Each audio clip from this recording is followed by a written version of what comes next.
En el nombre del Padre, y del Hijo, y del Espíritu Santo. Amén. Dios te salve María, llena eres de gracia, el Señor es contigo.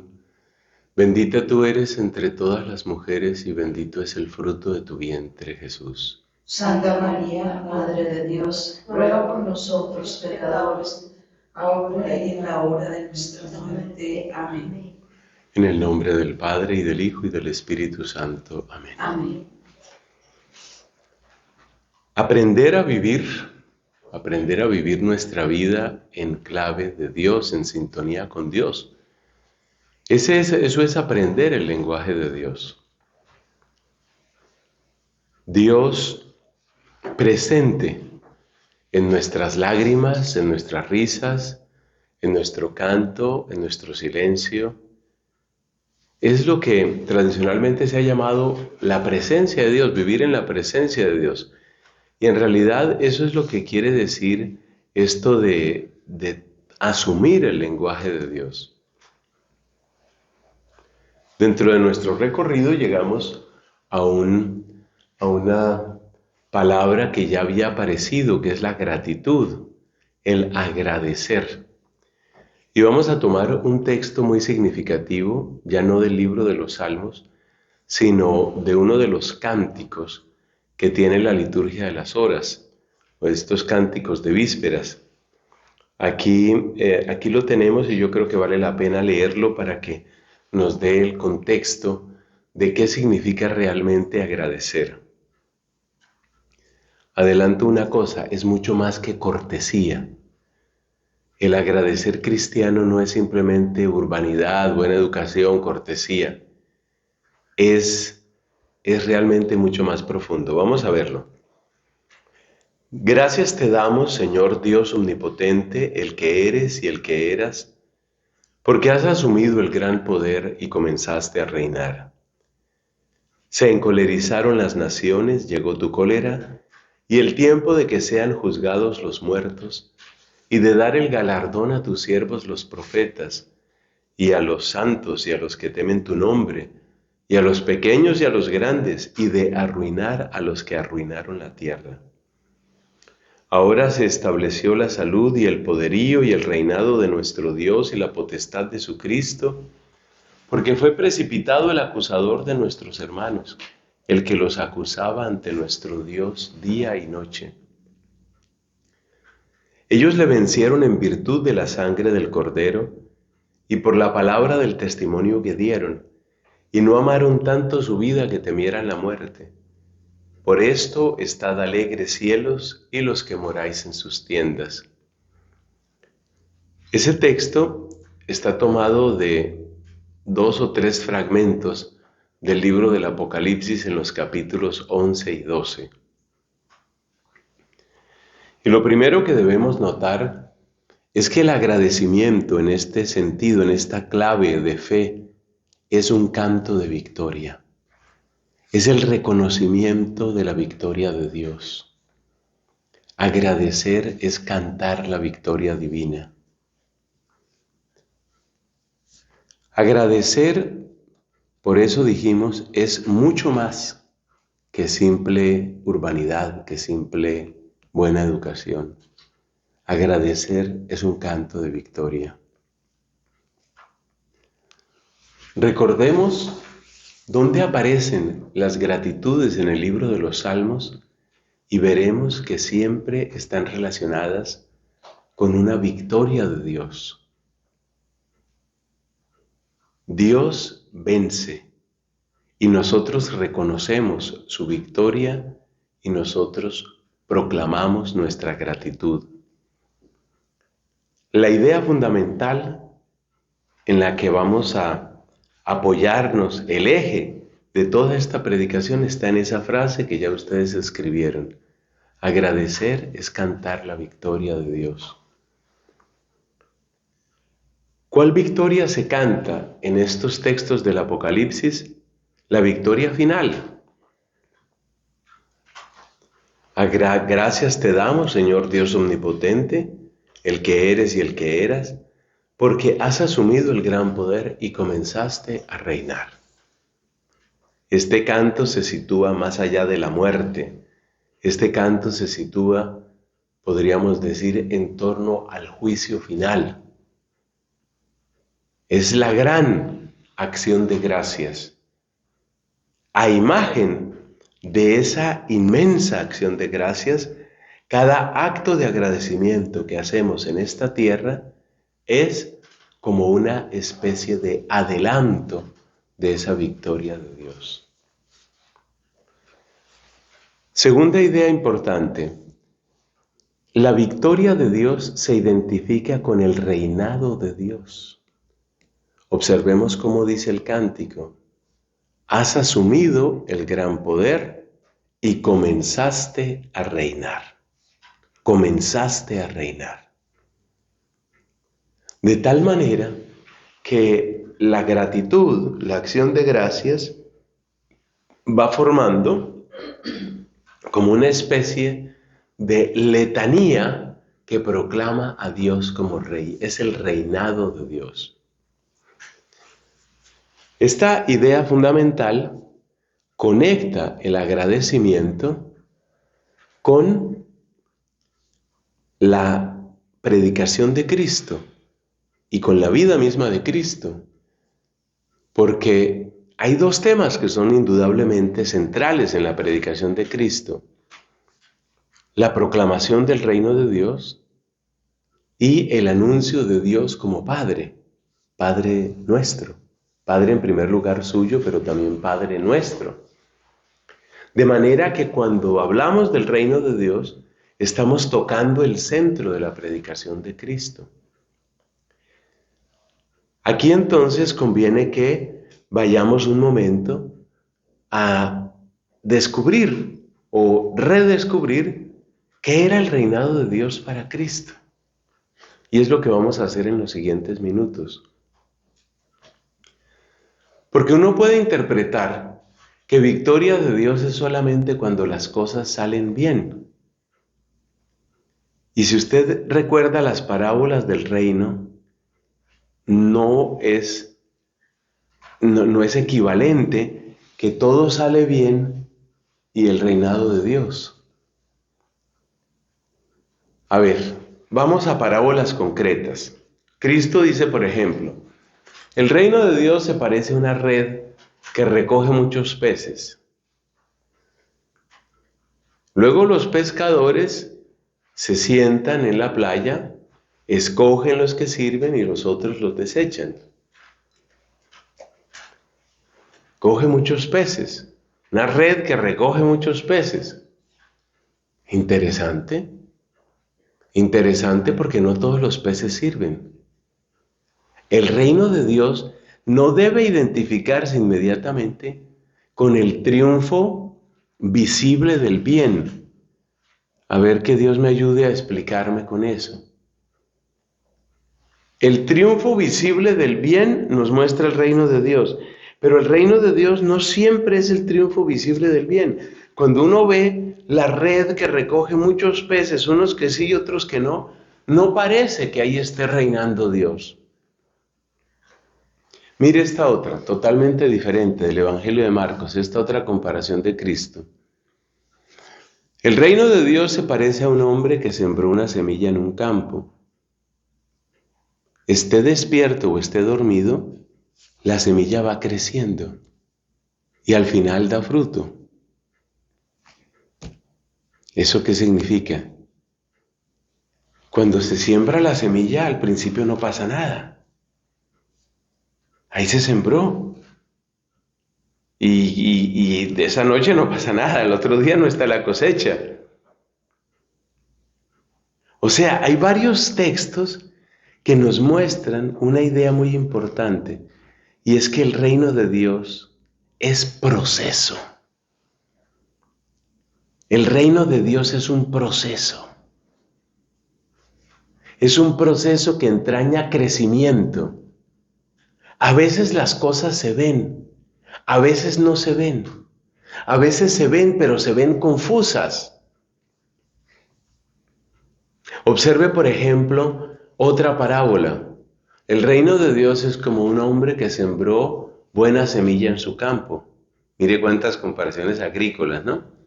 Sembró buena semilla en su campo, pero luego un enemigo sembró cizaña. Y crecieron juntos el trigo y la cizaña.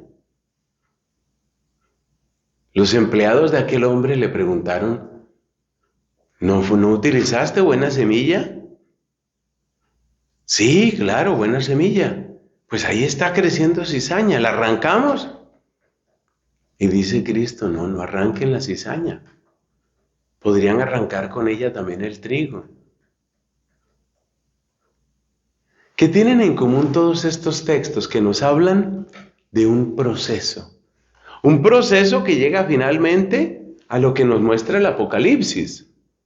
Es decir, hay una especie de ambigüedad, hay una especie de ocultamiento, hay una especie de silencio, pero un día llega ese día final en el que ya aparece con total claridad qué es de Dios y qué no es de Dios. Lo que quiero destacar es que Dios reina no solo en la conclusión, sino en el proceso. Dios reina en el proceso, no solo en la conclusión. ¿Por qué eso es tan importante? Porque nosotros mismos somos proceso.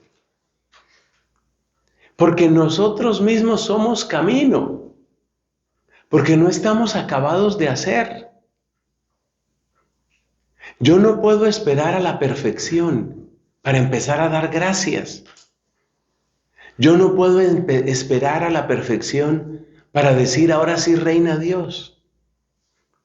En el proceso que un día llegará a un juicio, en ese proceso ya está obrando Dios. Al final habrá que separar peces que sirven, peces que no sirven. Cizaña para un lado, trigo para el otro lado. Las cabras para la izquierda, las ovejas para la derecha. Llegará el día. Pero Dios no empieza a reinar, es decir, no comienza el reinado de Dios.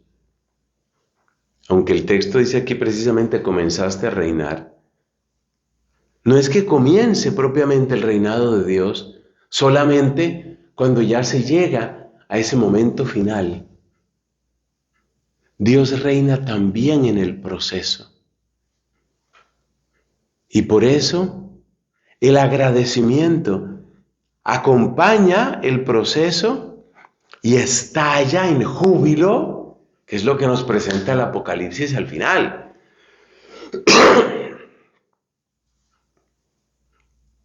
Yo mismo soy proceso. Yo mismo soy camino. Y a través de ese camino se va haciendo el reinado de Dios. Y a través de ese camino va apareciendo la gratitud. Entonces, ¿cómo aplicar esto a nuestra vida? ¿Cómo puede ser entonces el agradecimiento? Pues el agradecimiento final será una explosión de júbilo, que es lo que nos presenta el Apocalipsis, donde ya se completa el reino de Dios, donde ya todo aparece con claridad. Hermosísimo, bellísimo. Pero ya en el proceso hay que ir dando gracias a Dios. Por eso decía el apóstol San Pablo, en todo damos gracias a Dios. En todo.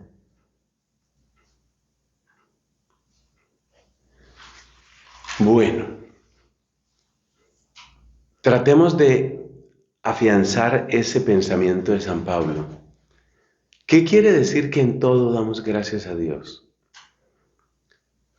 Que si yo estoy haciendo lo que a mí me toca hacer, suceda lo que suceda, el reino de Dios está avanzando. Mire esta otra frase de San Pablo. Dios será glorificado por mi vida o por mi muerte. Mi preocupación, mi única preocupación debe estar en esto, en ser fiel a Él. Si yo soy fiel al Señor, suceda lo que suceda, es motivo de gratitud. El agradecimiento, entonces, no depende de lo que ven mis ojos. No depende de que las cosas salgan bien. No depende de que yo entienda. No depende de que a mí me guste.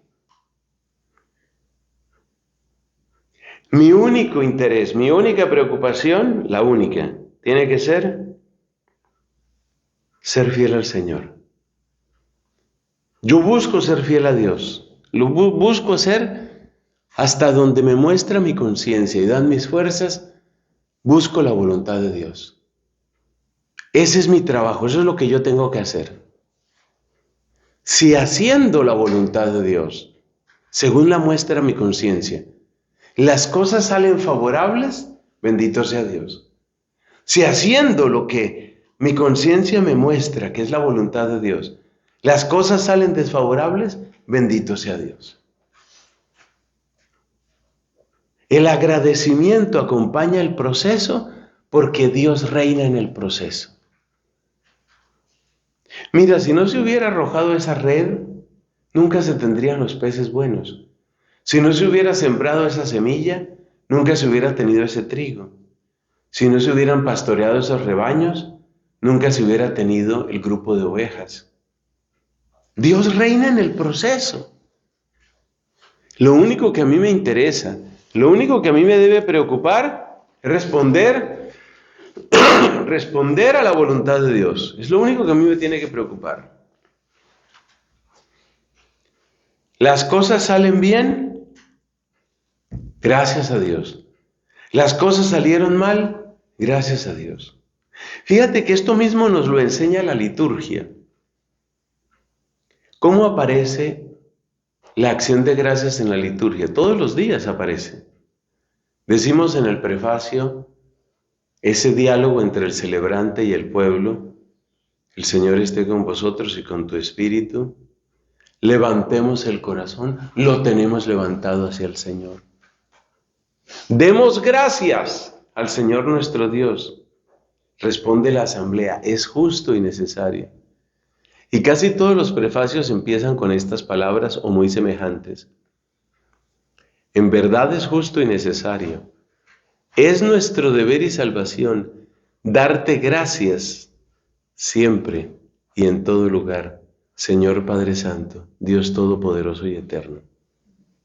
Casi todos los prefacios empiezan así. En verdad es justo y necesario. Es nuestro deber y nuestra salvación. Oiga eso. Es nuestro deber y nuestra salvación. En un momento vamos a destacar algo sobre eso de la salvación. Es nuestro deber y nuestra salvación darte gracias siempre, siempre y en todo lugar.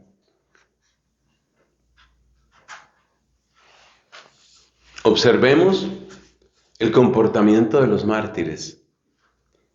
Nosotros conservamos como un tesoro muy grande las actas de los mártires. La Biblioteca de Autores Cristianos, la BAC, sacó hace muchos años una edición de las actas de los mártires. Eso está en muy poquitas bibliotecas. Pero si usted tiene ocasión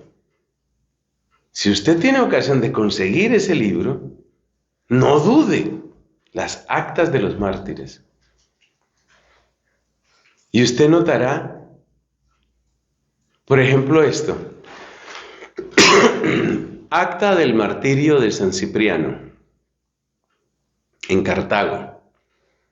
Dice el prefecto, bueno, solucionemos esto pronto, no perdamos tiempo en esto.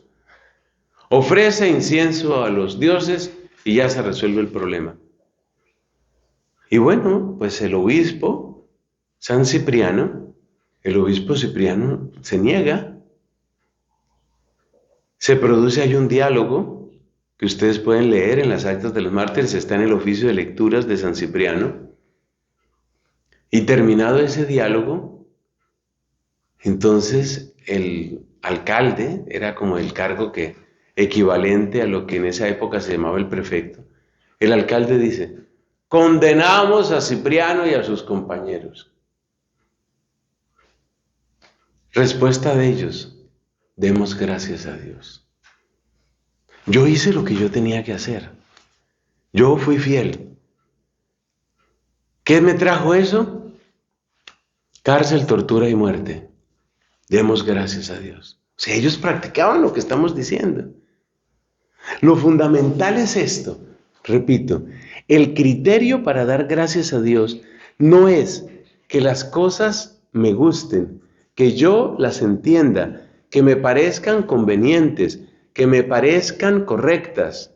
No, eso no es el criterio. El criterio es, si yo estoy haciendo lo que corresponde en conciencia a la voluntad de Dios, suceda lo que suceda, demos gracias a Dios. Demos gracias a Dios. Ese es el criterio para el agradecimiento. Esto le cambia, por lo menos a mí, yo no sé ustedes, pero a mí esto me cambia la perspectiva de lo que es agradecer.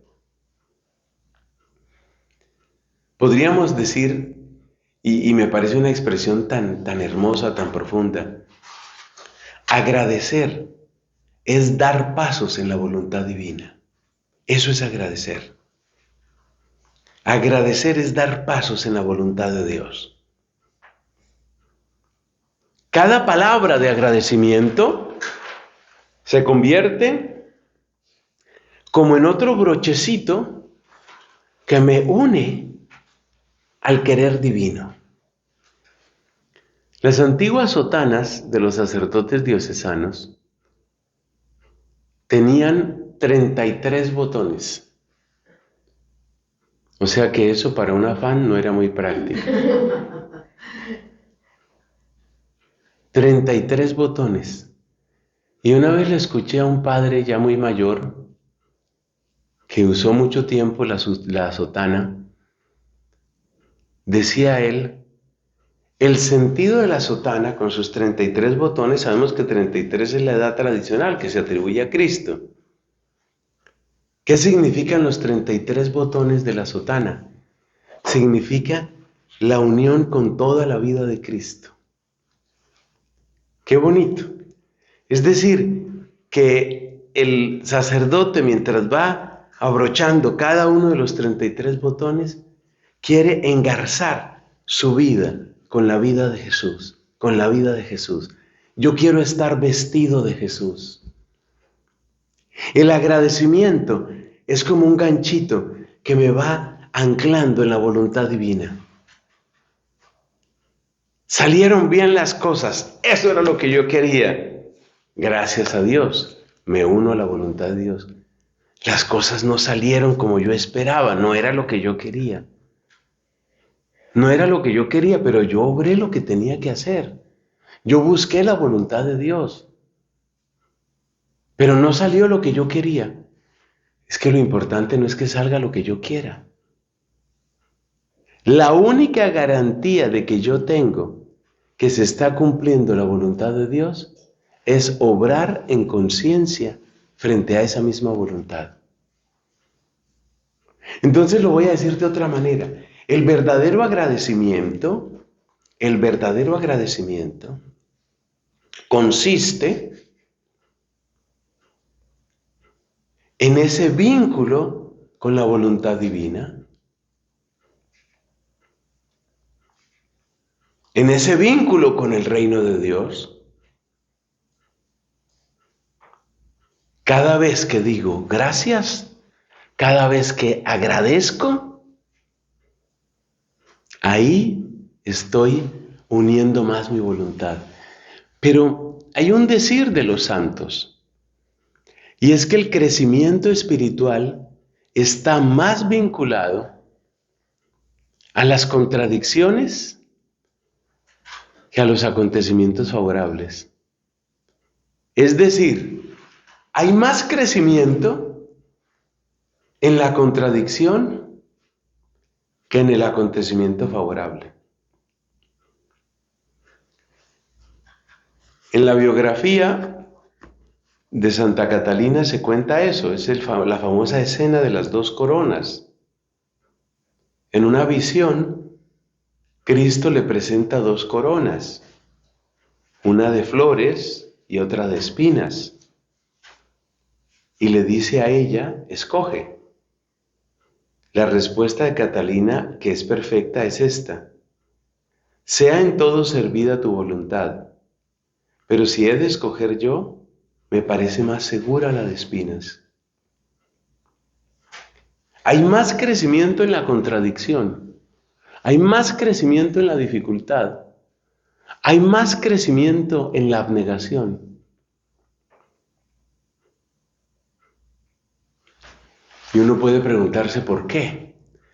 Debería bastarnos como razón el hecho de que nosotros fuimos redimidos por el misterio de la cruz. Y observemos las palabras de Cristo en Getsemaní: Padre, si es posible, que pase de mí este cáliz. De tal manera que en la renuncia de Cristo, en la abnegación de Cristo, podríamos decir, en la entrega de su voluntad, Cristo hizo posible nuestra salvación. Y está más clara la entrega de la voluntad cuando las cosas no van como yo quisiera. Y eso debería servirnos de argumento suficiente. Pero hay otros argumentos que uno puede encontrar. Por ejemplo, cuando las cosas no salen como yo quería, a pesar de que he hecho lo mejor posible en conciencia, inevitablemente tengo que pensar, ¿qué me quiere decir Dios con esto? Es decir, mi pensamiento se ensancha y con mucha frecuencia nosotros llegamos a la conclusión que dice el Salmo: me estuvo bien el sufrir, así aprendí tus justos mandamientos. O sea que la contradicción ensancha el espacio de la sabiduría en tu mente. Mire eso tan interesante. La contradicción ensancha, es decir, te abre la capacidad para entender, es que Dios es más grande. Cuando Dios está haciendo algo que yo no entiendo, el que tiene que crecer en el entendimiento soy yo, no Dios. Si Dios hizo una cosa que yo no entiendo, eso me deja perplejo. Pero de la perplejidad viene la búsqueda de qué es lo que Dios quiere. ¿Cuál es la sabiduría que hay en esto? Por eso la contradicción trae crecimiento. Además, la contradicción se convierte en un acicate para buscar con mayor fervor la voluntad divina. Tal vez me he equivocado en algo, tal vez no he entendido. La contradicción no significa necesariamente que uno esté en pecado. Recordemos la frase de Santa Teresa de Jesús, que en una cierta época de su vida se vio tan rodeada de contradicciones, como que todo al revés, como que no hay apoyo de ninguna clase. Las mismas hermanas, incluso las que parecían como más cercanas, más fieles, tampoco funcionan. Y entonces, y ella no estaba obrando mal. El libro de los Hechos de los Apóstoles nos muestra que no todos los planes les funcionaron. Váyase a la altura del capítulo 15, capítulo 16 de Hechos de los Apóstoles, y usted verá cómo Dios muchas veces les mostraba el camino a través de contradicciones. Mire, por ejemplo, esto. Escribe San Lucas: queríamos ir a tal parte, pero el Espíritu Santo nos lo impidió. Entonces quisimos ir a tal parte, pero Dios no quería eso. Entonces, cada vez que encuentre una contradicción, ¿Cómo voy a dar gracias? Esta es la parte existencial del asunto. ¿Cómo voy a dar gracias cuando hay contradicción? ¿Cómo hago? Pues hay un pensamiento que a mí por lo menos me sirve. Algo me estás enseñando. Las cosas no salieron como yo pensaba. Mi cabeza es tan limitada. No, mi cabeza no es de fiar en esto. Mi cabeza es muy limitada. Entonces, pues, algo me quieres enseñar con esto. ¿Cuál es la lección que tienes para mí? ¿Qué es lo que tú quieres decirme con esto? La contradicción entonces nos vuelve más dóciles. La contradicción nos vuelve más sabios. Y la contradicción nos vuelve más compasivos. Claro, esto lo digo yo aquí más o menos en mi sano juicio. Pero cuando me lleguen a mí, que me han llegado muchas contradicciones, cuando llegan las calumnias, cuando llegan las traiciones, a uno se le olvida todo esto. Hablo por mí, a uno se le olvida. A uno se le olvida y uno simplemente se disgusta y pelea y qué pasó Pero hay que repetir estas lecciones, hay que repetirlas. ¿Por qué? Porque a fuerza de repetirlas, uno se va equivocando menos. Entonces ya la próxima vez que las cosas no salen como yo quería, después de tantas que me han pasado, entonces ya uno tiene una reacción mucho más tranquila. La contradicción me hace más dócil. La contradicción me hace más sabio. La contradicción me hace más compasivo. Por el contrario, una persona que no ha sufrido contradicciones es como un niño mimado. ¿Y cómo es un niño mimado? Pues un desastre. Es un desastre de persona. Yo creo que todos hemos conocido esos niños que en nuestro país llaman hijos de papi. El hijo de papi es un desastre. El hijo de papi es un desastre porque el hijo de papi, entonces, todo lo exige, todo lo quiere para allá, es impaciente, es egoísta. La contradicción nos va suavizando, nos va humillando. La virtud aparece en la contradicción mucho más que en el éxito. Ahí es donde aparece la virtud. Se atribuye a San Francisco de Asís esta frase: la paciencia que tienes en la adversidad, esa es la que tienes y nada más. ¿No le parece que la cosa más fácil del mundo es ser uno paciente cuando todo le sale bien? Yo soy muy paciente. Yo soy una persona tranquila. Yo soy lo más tranquilo mientras nadie me contradiga. Contradígame y verá quién soy yo. La contradicción saca la verdad de uno. Hay una frase que dice: si quieres conocer el carácter de un hombre, dadle poder o dale poder. Pero la verdad es que no solo el poder revela el carácter, la adversidad. ¿Cómo reaccionas frente a la adversidad? En el capítulo 16 de Hechos de los Apóstoles, cuando están Pablo y Silas en Filipos, se muestra qué es lo que ellos tenían en el corazón. Fueron calumniados. ¿Por qué fueron calumniados? ¿Dónde empezó el problema? Pues el problema empezó en que Pablo y Silas, pues, predicando el Evangelio, dañan los intereses de la idolatría, dañan los intereses del espiritismo.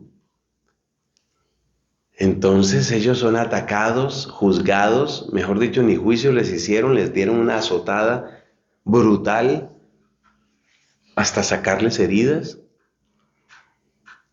y los arrojaron a la cárcel.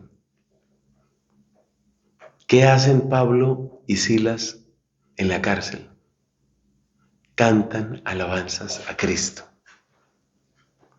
O sea que ellos tenían bien aprendida esta lección. ¿Y yo cómo le voy a agradecer a Cristo que unos miserables me calumniaron, que otros miserables me azotaron, que otros miserables me mandaron a la cárcel?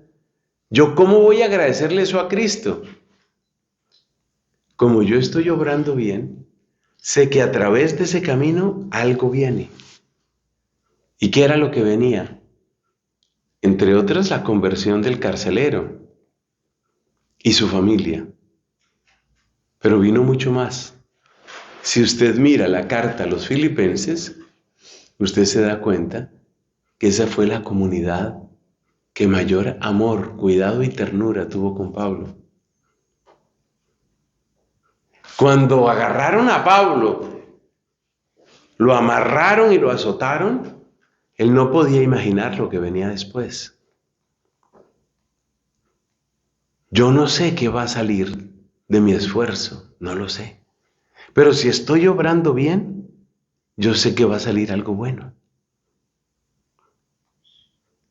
La carta a los filipenses se distingue entre todas las cartas de San Pablo por las expresiones de ternura.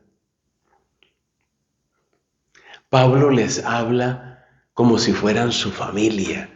Pablo les habla con el corazón y les dice, por ejemplo, cosas como estas. Los únicos que me abrieron una cuentecita.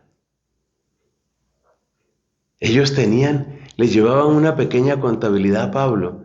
¿Qué dinero necesita? Los corintios no hicieron eso. Los tesalonicenses no hicieron eso. Los gálatas tampoco.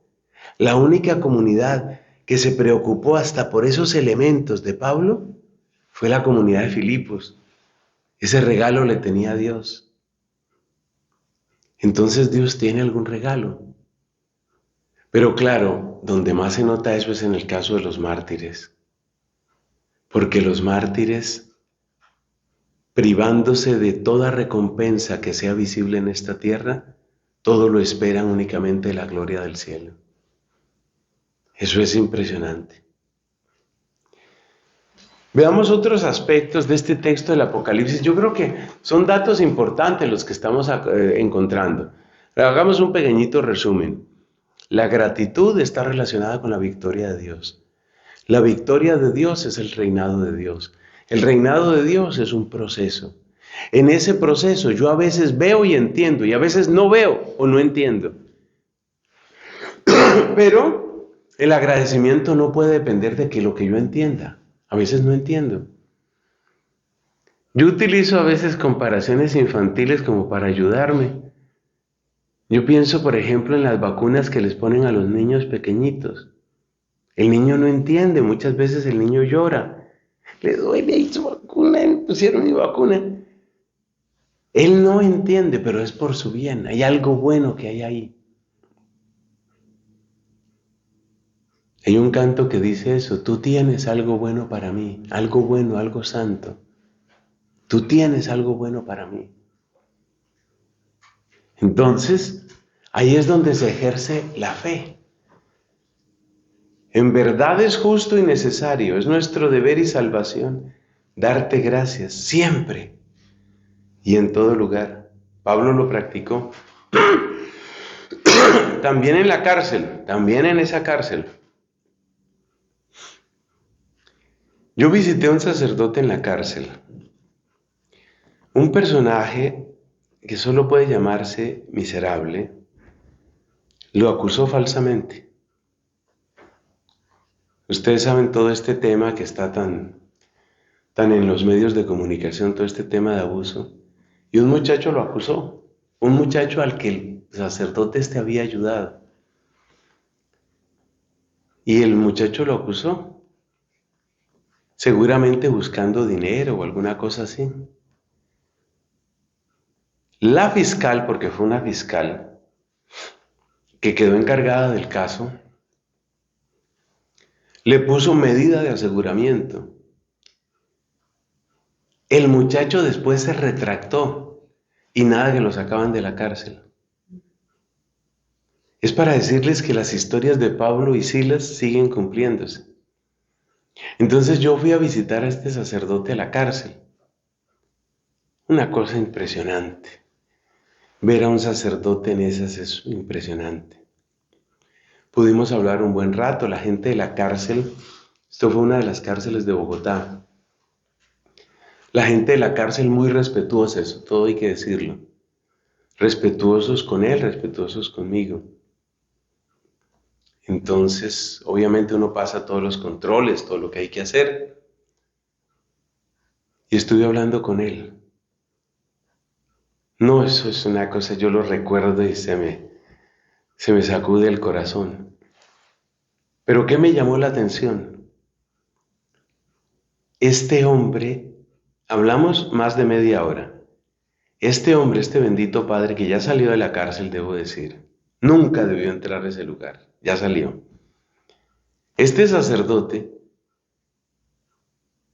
en la media hora o 40 minutos que hablamos, nunca una expresión de amargura, de venganza, de maldición, de resentimiento. Más bien estaba contento por esos días porque le permitían celebrar la Eucaristía. Y en algún rincón de su habitación, porque esa fue otra cosa que al fin le permitieron que tuviera como una habitación para él, en un rincón de su habitación donde yo estuve, por allá en un rinconcito, que eso es una cosa que uno lo sacude, en un rinconcito tenía la reserva del Santísimo. Eso, yo pienso en eso, pues usted se da cuenta, esto me conmueve. Y este padre, sobre todo oírlo, él salió mal de ahí, físicamente salió muy mal. Algunos dicen que psicológicamente también, lo cual no me extrañaría. Pero que yo sepa, físicamente salió muy mal, por todo. Es que ya era un hombre más bien mayor cuando lo metieron allá. Y claro, ni la alimentación ni nada de eso. Pero mire, la gente estaba tan convencida. Los mismos compañeros de prisión estaban tan convencidos de que él era inocente que todo el tiempo lo respetaron. Muchas veces en las cárceles de varones se presentan actos de violencia contra los que han abusado de niños, como una especie de justicia interna. A este padre, que yo sepa, nunca le hicieron eso. Por ahí algunas veces al principio recibió unos cuantos insultos, pero a él lo respetaban, los demás presos lo respetaban. Estaban convencidos de que él era un inocente, y claro que lo era. Salió de allá. No, su actitud, eso sí, claro, pedía mucha oración y todo, ¿no? Pero él muy correcto en su lenguaje, nada, ningún lenguaje de recriminación, ni de insulto, ni de nada de eso. Supuestamente yo iba a hacer un acto de caridad, visitándolo a él en la cárcel. Y sí, pues efectivamente fue un pequeño acto de caridad. Pero el gran acto de caridad me lo hizo él a mí. Porque esa lección, ¿usted cree que yo puedo olvidarla? Ver a una persona sufrir tanto y verla como tan unida a Jesús y tan feliz porque Jesús está conmigo aquí en ese sagrario. Yo no sé dónde era que él ponía como un sagrario ahí. Un sagrario no, un portaviático era lo que él tenía. Se encolerizaron las naciones, llegó tu cólera y el tiempo de que sean juzgados los muertos y de dar el galardón a tus siervos los profetas.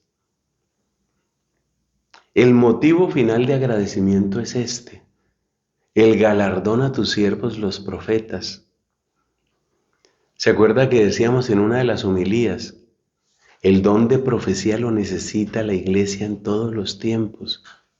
Y nosotros estamos llamados a vivir el don de profecía. Estamos llamados a ser esos amigos grandes de Dios. Pero ¿qué nos dice Cristo con respecto a los profetas? ¿Hubo acaso algún profeta al que sus padres no persiguieran? Entonces, aquí el Apocalipsis nos habla del galardón. El galardón de los siervos de los profetas. Pero ¿cuál fue el camino de los profetas? El camino de los profetas, ¿cómo fue? El camino de los profetas fue camino de exclusión, camino de olvido. ¿Y eso significa qué? Eso significa que en el proceso por el que Dios me lleva, eso tiene que aparecer. Tiene que aparecer la contradicción, tiene que aparecer la marginación, tiene que aparecer eso, todo tiene que aparecer. Realmente, si uno fuera un cristiano maduro, uno tendría que preocuparse exactamente de lo contrario. ¿Por qué no hay más contradicciones? ¿Por qué no hay más persecuciones? Eso es lo que uno tiene que preguntarse. Lucas capítulo 6. Ay de vosotros si todo el mundo habla bien de vosotros. Ahora se estableció la salud y el poderío y el reinado de nuestro Dios y la potestad de su Cristo, porque fue precipitado el acusador de nuestros hermanos, el demonio, el que los acusaba ante nuestro Dios día y noche. Ellos le vencieron, y aquí está el secreto, y con esto vamos a terminar. Ellos le vencieron en virtud de la sangre del Cordero y por la palabra del testimonio que dieron. Ahí están nuestras armas en el proceso. La invocación de la sangre del Cordero, es decir, la invocación de la sangre redentora de la misericordia transformante de Dios, y por la palabra del testimonio que dieron. No voy a negar a mi Señor. Entonces, ¿mi camino cómo es? Mi camino es buscar la voluntad de Dios. Si entiendo o si no entiendo, eso no es lo importante. Si me gusta o si no me gusta, eso no es lo importante. Más bien, mi actitud será de agradecimiento, suceda lo que suceda. ¿Cómo puedo agradecer? Cuando no entiendo, algo me quiere decir Dios. Dios está ensanchando mi corazón. Dios está ensanchando mi mente.